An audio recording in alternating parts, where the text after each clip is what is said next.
Hello guys, आप लोगों को पता होगा आईआरसीटीसी का ऑफर फॉर सेल आ चुका है। एंड कहीं ना कहीं गवर्नमेंट को पैसे की भी ज़रूरत है, लिस्टिंग रिक्वायरमेंट्स को भी मीट करना है। 75% से ऊपर की होल्डिंग थी, उसको कम करना है।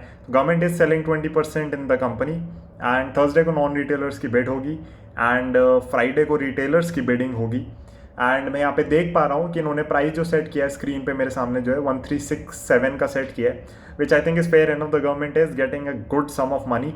इन्होंने आईआरसीटीसी का आईपीओ बहुत सस्ते में लॉन्च किया था, उस चक्कर में काफ़ी झाड़ पड़ी थी उन लोगों को जो बैंकर्स वगैरह थे। एंड सुनने में भी आया था कि उनकी पेमेंट्स वगैरह एक बार गवर्नमेंट ने रोकी थी कि आप लोगों ने कितनी मिस वैल्यूएशन करी है इस कंपनी की। एंड कहीं ना कहीं यही होता है, एक पीएसयू जो थोड़ा प्राइवेटली टाइप से रन होती है या जिसको फ्रीडम है थोड़ा रन करने की फ्रीली, उसकी हमें वैल्यूएशन अच्छी दिख रही है।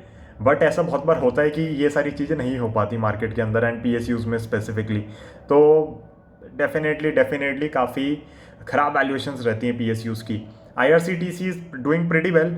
आई personally have no coverage on IRCTC. मैं आप लोगों को पहले ही क्लियर कर देना चाहता हूँ, I do not cover any PSU companies. Historically अगर आप देखेंगे तो majority PSU companies are wealth destroyers. तो बेसिकली वही होता है ना, अगर आप स्टैटिस्टिक्स वगैरह यूज़ करें, ज़रा भी डेटा एनालाइज करें, अगर मेजॉरिटी कंपनीज ठीक नहीं है तो it is beneficial for us to just skip that basket because time limited होता है। You can't cover all the companies that are there. IRCTC personally speaking is a good company definitely, but कहीं ना कहीं देखिए government की regulations रहती हैं। If they से कि अच्छा टिकट कैंसिलेशन चार्जेस हटा दो, कुछ कर दो, तो दिक्कत की बात है। ट्रेन्स वगैरह किस हिसाब से चलेंगी, स्पेशली कोविड के टाइम में it has been highly regulated by the government of India. तो वैसे कंपनी में कोई दिक्कत नहीं है, बिजनेस ठीक है, मोनोपोलिस्टिक बिजनेस है, कोई दिक्कत नहीं है।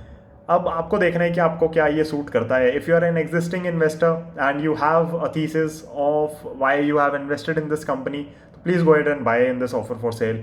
डेफिनेटली शेयर प्राइस में करेक्शन आएगी, वो कहने की बात नहीं है, but I think government is doing pretty well with this one. And एक दो और इनके आने वाले हैं इशूज गवर्नमेंट के, let us C how they perform. Mazagon has done surprisingly well, I wasn't expecting it to do that well. And ठीक है, पीएसयूज का अगर टाइम आता है तो वो इंडियन मार्केट्स के लिए बहुत अच्छा रहेगा। भले ही मेरे पास पर्सनली कोई पीएसयू की होल्डिंग नहीं है, but who says we can't go ahead and buy some. तो मैं आप लोगों को यही कहना चाहूँगा, ऑफर फॉर सेल है। अगर एग्जिस्टिंग पोजीशंस हैं या आप नई पोजीशन लेना चाहते हैं, अच्छा मौका है। बट अपना एनालिसिस, अपनी इन्वेस्टमेंट थीसिस, अपनी टेक्निकल स्पेस को लगा के देखिए, चार्ट्स पे सारी चीज़ें देखिए एंड उसके बाद ही बाइंग करें। Thank you so much for watching this one. I will see you in the next one. Bye.